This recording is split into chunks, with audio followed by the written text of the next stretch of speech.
Rain had not fallen on Bataan in days, but the jungle still felt wet. Heat clung to the skin like a second uniform. The air tasted of rust and smoke and old sweat, and every breath brought a faint sting of cordite. Somewhere beyond the trees, Japanese artillery opened up again, a rolling thunder that shook loose dust from the leaves and sent birds screaming into the sky. Private Thomas Hale lay flat in a shallow scrape of dirt and roots, cheek pressed against the warm ground. The barrel of his Springfield trembled slightly an inch from his face. He was not sure if it was the shelling or his hands or the fever that had been crawling through his body for 3 days. He blinked away the sting in his eyes and forced them to focus. Ahead, through gaps in the scrub and tall kogon grass, the old road wound its way toward the peninsula's tip. It was quiet now, except for the artillery, but he knew better than to trust the silence. They had learned that lesson again and again. Quiet meant the Japanese were moving. To his left, Joe Marquez exhaled hard and adjusted his helmet, which sat crooked over sweat-matted black hair. "Tom," Joe muttered, voice low, "if I live through this, I am never complaining about California heat again." Thomas swallowed. His tongue felt like a strip of leather. "You complain about California rain, too," he said, the words almost sticking. "You complain about everything." Joe's mouth twitched into a quick grin that did not reach his eyes. "Well, yeah, that is my spiritual gift." The shell that landed nearby cut off any reply. The explosion yanked the air out of Thomas's lungs and filled his ears with a choking roar. Dirt pelted his helmet and back. A tree trunk snapped like a bone. Farther up the line, someone screamed for a medic. The battle for Bataan had become a slow strangling. For 3 months, American and Filipino soldiers had fallen back, mile by mile, clinging to the peninsula, while the rest of Luzon fell to the Japanese. Supplies had been promised and never arrived. Reinforcements were spoken of and never came. Men who had once stood straight and strong now moved like ghosts, uniforms hanging loose on shrinking frames, cheeks hollowed, eyes shadowed. They were outnumbered, they were sick, they were starving, and still they fought. On the road behind Thomas's position, a squad of Filipino soldiers trudged by, carrying boxes of ammunition that felt lighter every day. One of them glanced toward Thomas's shallow trench and lifted 2 fingers in a tired salute. Thomas tried to lift his hand in return and felt the strength drain halfway, his arm dropping back to the dirt. He was 26 years old, a high school physics teacher a year ago, a soldier now, lying in the earth of a country he had never seen before the war. He had not imagined that hunger could hurt more than shrapnel. He knew it now. A sharp whisper cut through the artillery rumble. "Keep your heads down, you fools." The voice belonged to Sergeant Robert Kincaid, who everyone called Red. His hair, under the grime and sweat, had once been a hard copper. Now it was just dark with filth, cropped close to his skull. Lines had dug deep around his eyes in the last months, and when he walked the line, his boots moved with the slow, dangerous grace of a man who had seen too much. Red slid into the scrape behind them, rifle slung, jaw clenched. "They are ranging us," he said quietly. "Next salvo will walk the line. Stay low, watch your sectors. We are not giving them this road without a fight." Joe glanced sideways, breath quick and shallow. "Any word from command, Sarge? Maybe they remembered we exist." Red's mouth curled, not quite into a smile. "Word is the same, Private. Hold." "How long we supposed to hold, exactly?" Joe asked. "Till we evaporate?" Red looked at him, then at Thomas, then past them toward the haze where the enemy waited. "Till we are told otherwise," he said. "Now shut up and listen." The next barrage fell closer. Trees exploded into splinters. A truck on the road, already crippled, took a direct hit and vanished in a fountain of fire and twisted metal. Men hugged the dirt and whispered prayers in English and Tagalog and Spanish as the jungle shook.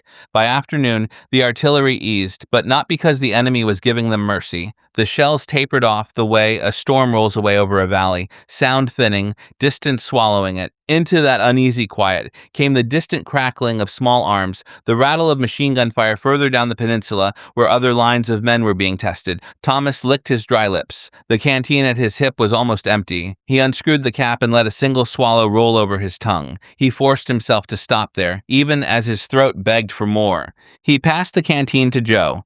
Small drink, he said. Sergeant will gut you if you empty it. Sergeant will gut me anyway, Joe breathed, but he took only a sip and handed it back. He is scary when he smiles. Thomas closed the canteen and stared at the road again, eyes burning. The jungle smell mixed with something else now. The sour, heavy scent of unwashed bodies and latrines, and the sweet stench of decay that no one mentioned out loud. Captain's voice floated down the line later, clipped and hard. Orders shifted, positions were adjusted. Men slid to new scrapes, traded one terrible view for another. The Japanese did not press that day with infantry. They did not have to. They had time, food, ammunition. They were content to bleed Bataan slowly. The sun sank toward the tree line. A muddy red ball filtered through smoke. By then, the day's dead had been pulled back as far as possible. Some wrapped in blankets, others left where they fell because there was no strength to carry them. Night came quickly in the jungle. With it came the mosquitoes, whining around ears, settling on exposed skin, feeding on men who barely had blood left to give. In the dark, under a sky where no stars could pierce the smoke, Thomas lay awake and listened to the low murmur of voices around him. Someone whispered a hymn, the words thin and cracked. Someone else listed in a shaking voice the things he would eat if he ever saw a proper kitchen again. Joe's voice drifted from a few feet away. You awake, Tom? Yes.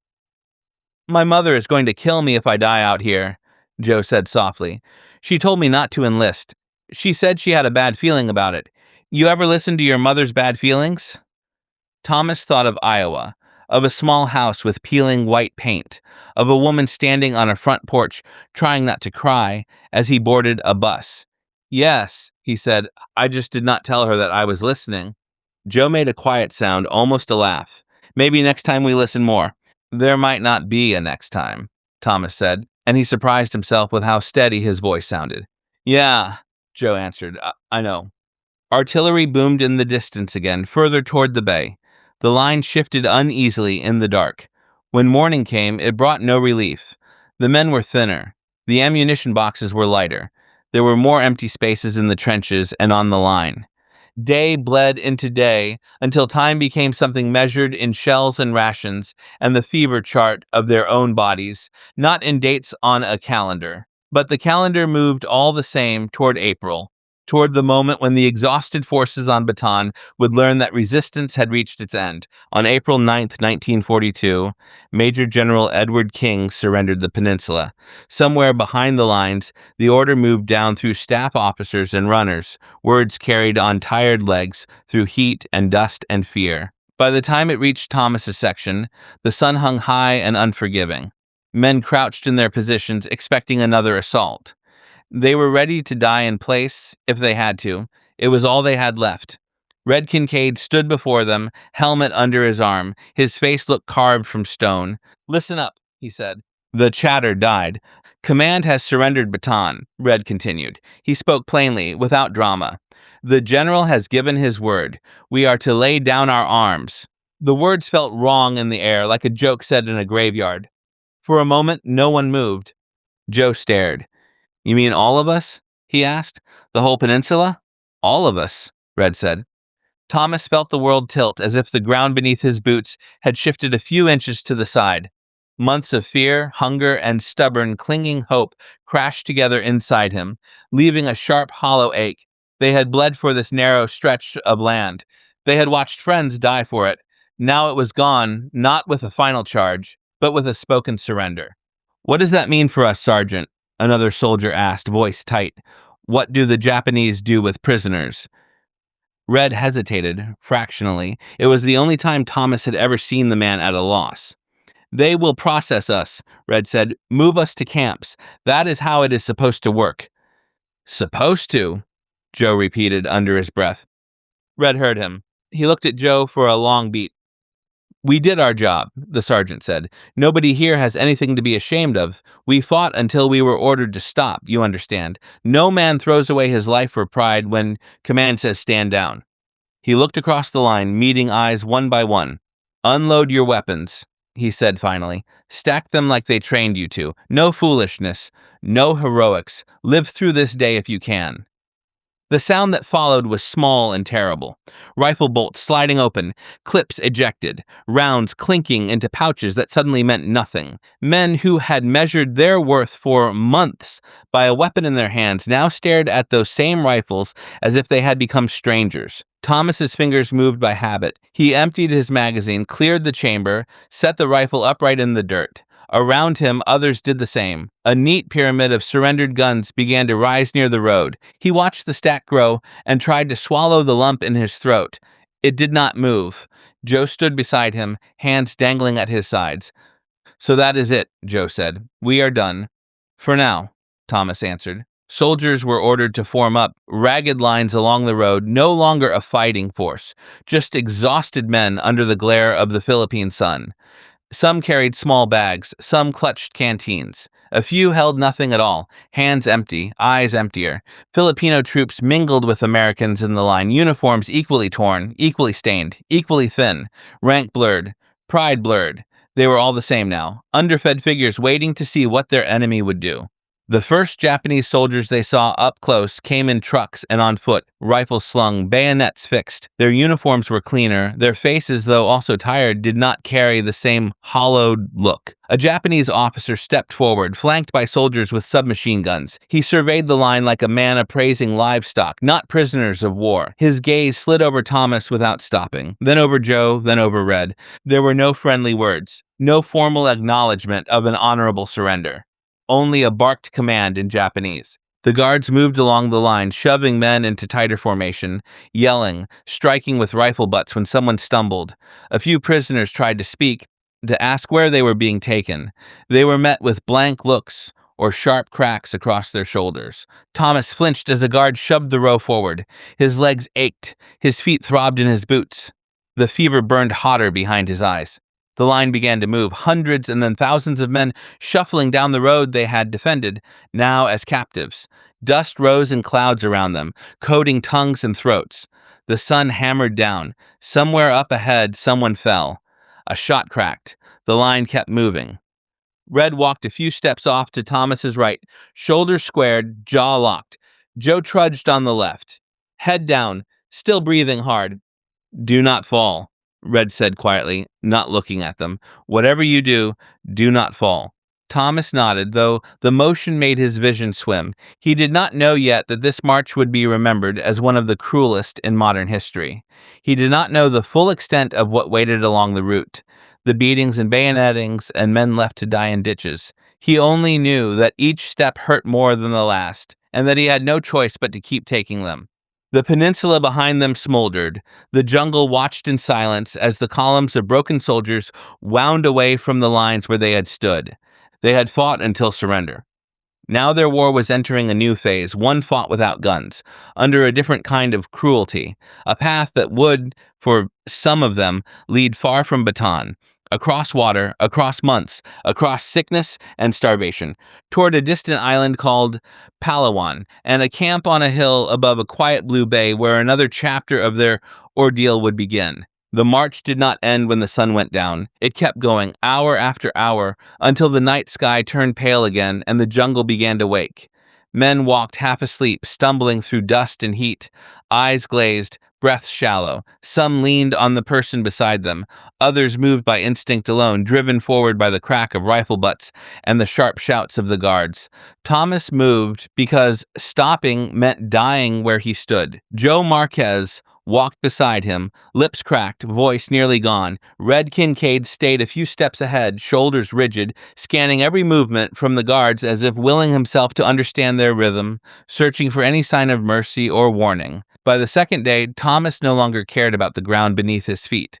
Gravel, road, mud, broken glass from an abandoned truck. It all felt the same. His boots rubbed blisters raw, each step a spark of pain. His fever burned deeper. The jungle around them blurred in green and gold and shadow.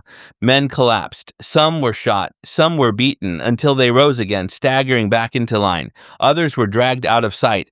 The column shuffled on. When they finally reached the coastal road near Balanga, they were herded onto makeshift transport, trucks loaded far beyond capacity, boxcars that baked like ovens under the sun. Some prisoners were packed so tightly they could not sit. Others collapsed in corners that smelled of sweat and blood and sickness. Thomas and Joe were forced into a truck bed with 40 other men, the boards beneath their feet stained dark from previous loads. The engine rumbled to life, the truck lurched forward. "Tom," Joe whispered, clinging to the rail, "tell me something good." Thomas swallowed hard, throat aching, vision swimming. His thoughts moved slowly, like they were stuck in mud. "We are still alive," he finally said. Joe exhaled, a small breath that could have been a laugh if he had the strength. Good enough. Hours blurred. The sun climbed, roasting exposed skin. The truck bounced over ruts, sending shocks up their legs. When it finally stopped, guards barked commands, yanking prisoners down one by one. They were marched again, this time to a clearing near a dockyard. Japanese sailors watched them from the shade, eyes cold and curious. Red moved close and spoke quietly. "They are loading us onto ships," he said. "We are going somewhere else." "Corregidor?" Joe asked. Red shook his head. "Not a chance. That is still a battlefield." Thomas stared at the water beyond the dock. It glittered softly in the late afternoon sun, peaceful in a way that hurt to look at. Small waves lapped at the pilings. The scent of salt almost masked the smell of sweat and sickness on the wind. Men were herded toward a barge, the planks slick and uneven. Thomas stumbled once and felt Red's hand grip his arm, steadying him. "Keep your feet," Red muttered. "Do not give them a reason." A guard shouted at them to move faster. The barge carried them out to a larger ship anchored a short distance from shore. Its hull rose like a dark wall, pitted with rust and scorch marks. A cargo crane rattled overhead as crates were moved aside to make room for the prisoners. Thomas climbed the narrow gangway, one slow step at a time, legs trembling. When he reached the deck, a sailor pushed him toward an open hold. The stench hit immediately: fuel, mildew, human waste, and something older, sourer. "You first," the sailor snapped in broken English. Thomas descended the ladder, the dim light shrinking with each rung. The hold was already filling with bodies, men pressed together in the darkness, breathing the same hot air. Joe followed. Red came down after them, jaw clenched. Then more men climbing down until the space grew unbearably tight. When the hatch slammed shut, the last sliver of daylight vanished. For a moment, everything was silent. Then the ship's engines growled to life, vibrating through the metal plates beneath them, shaking dust loose from the beams overhead. The transport began. Hours passed with no sense of direction or time. The air grew hotter, thick enough to chew. Someone near the far wall vomited. Someone else called for water. A man cried quietly in the dark, his breath ragged. The wooden floor felt soft beneath Thomas's palms, damp with sweat and spilled rations from days before. Joe leaned close. "You ever think about home?" he asked. Thomas nodded, though Joe could not see it. "Every day." "What do you see?" "My mother's porch," Thomas said slowly. "My father's old chair, cornfields, clouds." Joe was quiet for a moment. "I see the ocean," he said, "the way the sun hits it. I got a sister who says the ocean looks different, depending on the day. Sometimes blue, sometimes silver, sometimes green. She says it changes with your heart." Thomas closed his eyes. "Maybe she's right." Joe's hand brushed his arm gently, grounding him.